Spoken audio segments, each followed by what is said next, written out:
Hi, I'm Ann Benson, and I'd like to show you the basics of double drop brick stitch.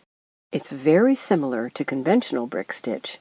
The basic weaving technique is identical, but instead of one bead in each stitch, you'll be adding 2 beads per stitch.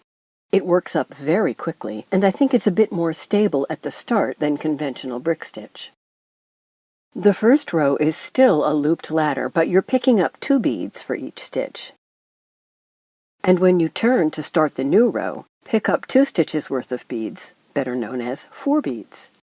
Loop into the thread at the bottom edge of the ladder, then run back through the 2 beads of the second stitch.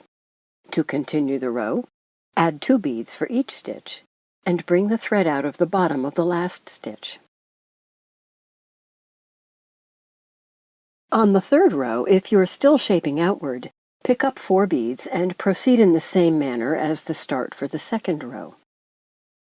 If you're shaping inward, you still pick up 4 beads, but loop further in.